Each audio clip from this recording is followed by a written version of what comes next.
ꯁꯦꯡꯅ ꯊꯑꯣꯏꯅ ꯇꯧꯔꯒꯦꯅ ꯇꯧꯕ ꯄꯣꯠ ꯑꯃ ꯃꯥꯟꯕ ꯄꯣꯠ ꯑꯃ ꯑꯗꯨꯝ ꯌꯥꯎꯔꯦꯕꯀꯣ ꯏꯟꯗꯤꯌꯥꯒꯤ ꯏꯟꯇꯦꯂꯤꯖꯦꯟꯁ ꯀꯥꯏꯁꯤ ꯀꯩꯅꯣ ꯑꯩꯈꯣꯏ ꯃꯥꯂꯦꯝꯒꯤ ꯂꯩꯕꯥꯛ ꯈꯨꯗꯤꯡꯃꯛꯀꯤ ꯃꯅꯨꯡꯗ ꯑꯗꯨꯝ ꯁꯤꯡꯊꯥꯅꯤꯡꯉꯥꯏ ꯑꯣꯏꯕ ꯄꯣꯠ ꯑꯃ ꯌꯥꯎꯔꯤꯅꯤ ꯀꯩꯅꯣ ꯑꯗꯣ ꯃꯅꯤꯄꯨꯔ ꯌꯧꯔꯀꯥꯟꯗ ꯏꯟꯇꯦꯂꯤꯖꯦꯟꯁ ꯐꯦꯂꯔ ꯑꯣꯏꯕꯒꯤ ꯃꯑꯣꯡ ꯑꯃ ꯉꯥꯡꯉꯛꯄꯁꯤꯗꯤ ꯁꯤꯗꯤ ꯑꯩꯈꯣꯏꯅ ꯁꯤꯗꯤ ꯍꯣꯏ ꯍꯥꯏꯐꯝ ꯊꯣꯛꯄꯒꯤ ꯍꯥꯏꯅꯕꯒꯤ ꯋꯥꯅꯤ ꯇꯧꯔꯤꯕ ꯐꯤꯕꯝꯁꯤꯗꯤ ꯇꯁꯦꯡꯅ ꯍꯥꯏꯇꯥꯔꯒꯗꯤ ꯏꯟꯇꯦꯂꯤꯖꯦꯟꯁ ꯐꯦꯂꯔ ꯅꯠꯇꯦ ꯁꯤꯗꯤ ꯊꯑꯣꯏꯅ ꯄ꯭ꯔꯤ ꯄ꯭ꯂꯥꯟ ꯑꯣꯔ ꯏꯟꯁꯇꯤꯒꯦꯠ ꯇꯧꯔꯒ ꯀꯅꯥꯒꯨꯝꯕ ꯈꯔ ꯂꯧꯊꯨꯅꯔꯒ ꯍꯥꯏꯇꯥꯔꯦꯀꯣ ꯂꯧꯊꯨꯅꯔꯒ ꯊꯑꯣꯏꯅ ꯆꯠꯊꯕ ꯀ꯭ꯔꯥꯏꯝ ꯑꯃꯅꯦꯕ ꯁꯤꯗꯤꯀꯣ ꯑꯩꯈꯣꯏ ꯍꯥꯏꯖꯅꯤꯡꯉꯤꯁꯤꯀꯣ ꯁꯤ ꯈꯨꯗꯝ ꯑꯣꯏꯅ ꯃꯦꯒꯤ 3 ꯃꯦ 2023ꯗꯒꯤ ꯍꯧꯔꯛꯈꯤꯕ ꯂꯥꯟꯗꯨꯗ ꯑꯩꯈꯣꯏ ꯀꯔꯤ ꯃꯔꯝꯒꯤ ꯍꯧꯔꯛꯈꯤꯕꯅꯣ ꯀꯩꯗꯧꯕꯒꯤ ꯍꯧꯔꯛꯈꯤꯕꯅꯣ ꯑꯗꯨꯒꯤ ꯃꯦ 3ꯒꯤ ꯅꯨꯃꯤꯠꯇꯨꯗꯩꯗꯨꯗ AK-47 ꯀꯣ AK-50 kano, kogi 56 hadari ko. AK-46, AK-57 pairaga sophisticated nong apho pairaganda maitai praja na taban yum maya mai thani mi nong na ka kuni lakra pot na maneba. Ifong ba nong sophisticated nong paira lakhi ba dugumba kuki terrorist kamu sing do. Afong mo nong paira lakra kamu sing do ba buda matandugi state security force na tagna central security force na adugumba nong paira lakra kamu sing do. Encounter to gibra na tagna phagi bra कोई तो मुझे Iraq लाखने ना मुझे normal हंगी ब्राइ बजे question में कोई हंगबन लगे बको है ताकि दी मसीदी इंटेलिजेंस फेलर नती मसीदी को इंटेलिजेंस फेलर दी थावई ना को मानव मिने लगा इराक आमा सागर पर पाम कंगु खरगी बरता इराक सागर मिने बने खिलौर करने मसीदी मरम दी से खुदा मुझे फॉर एग्जांपल उधर के शोर कना को मम्मी की इमुंदा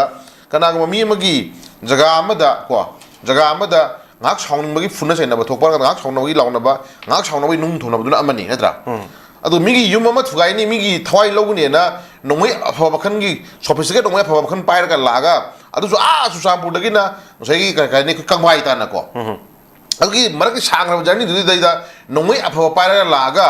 ko AK series da sophisticated nongoi bakhan bakhan pair laga da nongoi na ka pa mi hat ka ni yum mai tha ga ni la ba du ba bu da central security forcing na traga state security forcing na madu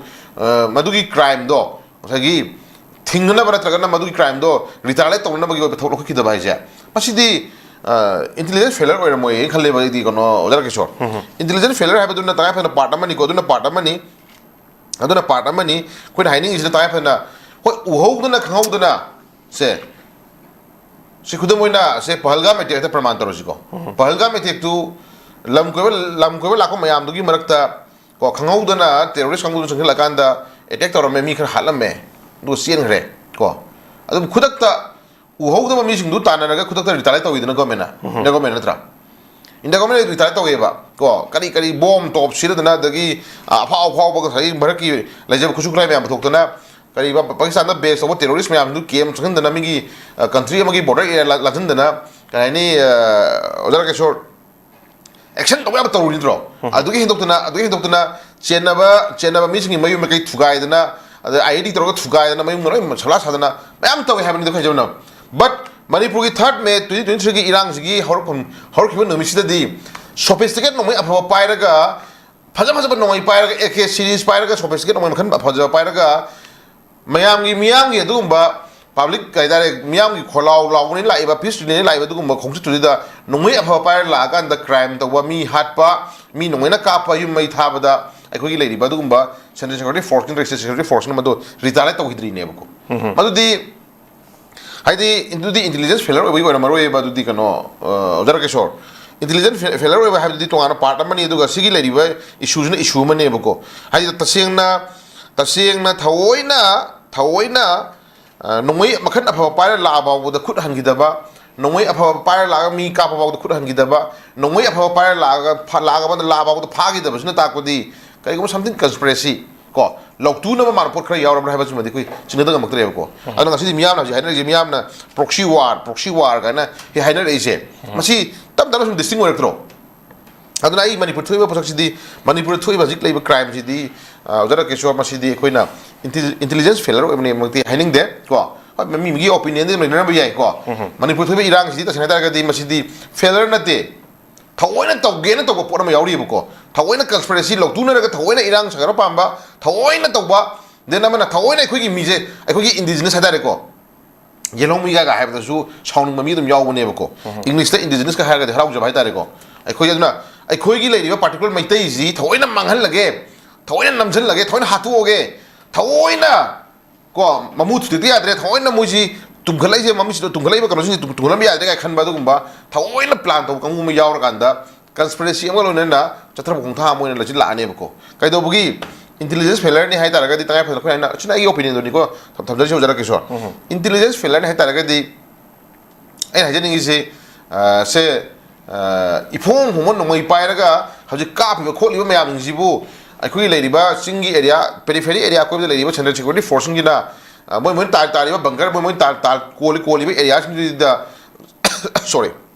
koli ba area ngi da kana ki shoe game lay kana ki nan shoe lay kana no moi pai sali kana no moi pai cha ge che kham ni ke no jara ke so adom da kham dre ha ga di intelligence ka bu do ka moi torop sabi ru tu ha ni nge ba ko se sai da ro di ko se kudam moi na for example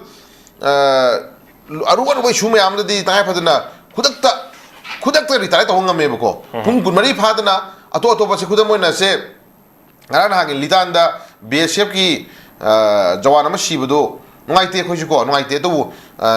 zik lai diba kuki narco terrorist na mo yang ngang ni tra kana hydro maru na pan no khang da na mo ha ma di kuki gang mu tor man ha ma da hiti hydro maru na pan ha le na tra adu bu khudak ta moi coming operation to ni khang de ta khai ka khudak to moi retire to ri na pramani ko adu ta khai fa sai area si da koi manipur si ta khai fa na khoi na hajen ngai je kano so ba ko so ba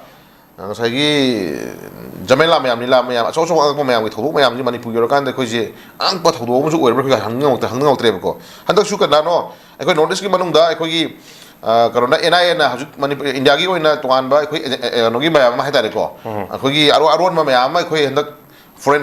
ha tare ne ko missionaries mayam ma handak moi NIA na mi tar te phar ha bi por su khoi di ure tra ado si su yamna ngasagi thona phagra ba su yamna magun legra ba dugumba pot mayam si manipur yor ka di khoi ngasagi intelligence ka pumsai chai mom lakh ta ka kanam sakhale ba si khla di kano adu di ai khoi conspiracy ma leire ai ba si ma di jara ke shor adum khoi hai pa ka su la la roi ba ko manipur khoi problem si di intelligence failure ki sunate ko aduga sarkar gi magi hai singda ba sunate sidi tangai pha na ai hajening se aina blame tawningi di thawoina tawge na tawba koi sarkar gi leader sing se state ki leader sing ji thawoina paishil laga thawoina manaminaraga furup ma halaji furup ma loshalaji sigi irang tholaji sigi irang tholaga di sigi mi tholani sigi mi tholadi akoi na si tawbu yarani gai na koi satrang gi ta pu ma yat phai tare ko khongmi thangjil laga ade satrang na sagon bijaraga saina phabi tai ta ko natrang na hi thangjil laga sai magi kanogi khogi achowa khogi part aba phana hona bai tare ne ko adumaina se khudamoina center ki lusing basing na sanai project se khogi manipur ki leiba political leaders sing mana min rakanda politicians sing mana min rakanda khogi satrang chana min matam da hi ju pija ba saina ju samu ju pija ba sagon ju pija ba khomi ju pija ba ya ba pija thokanda last da saina ama ka phana na moi target tarom ra ko sunma khoi sai sing lai lai ba ko thawne irang ki thok ya thol laga ko irang ki thok ya thol laga amaga nungsinandraga pungchai chailaganda moina pam target amadi wali dana pramane target to phangna hona matamda angang haiba leite ahan haiba leite nupi haiba leite angang haiba leite hekta atamna haning ma khelo re hara re ko haning ko taro re ga na khalmogi kalchi ama leirabra ba ko haning ma lae ba ko kono ojara kiso adu leidi film se koi nuaite ko nuaite manipur thoi problem ji third me 2020 ga ngasi otore ba issue je kono ojara kiso conspiracy loktu na ma report na lai ha basima di am confirm ni ko adu den na sagi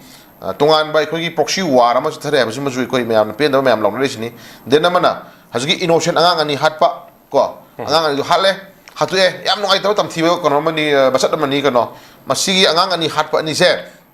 manipur state lenga ki lai biri ba honorable chief minister na nomitu da pi statement ji hingna ma di sina ko hingna ogera sino ogera ai phara bu thokodo ne ma la thokre na ada la thoki bu yam tuna honorable chief minister na hagi bu wadu ekoi appreciate tawi ko hingna ma sina puthona na gai je masi yam phajar pot mani tawo to madu ki next day ma da ko mogi honorable MLA ma na public no ko press and introduction me da gi sinau sum mang da 7 people tam da mi ahum phare gai thola thok me ko phare gon phabru ju ko yare karai di phaba kai gi phaba kai do gi phaba ko kamaina chen na mi oi bra ga si mo chu yamna clear picture ni khoi thamam jang e ko adu thamde natra thakla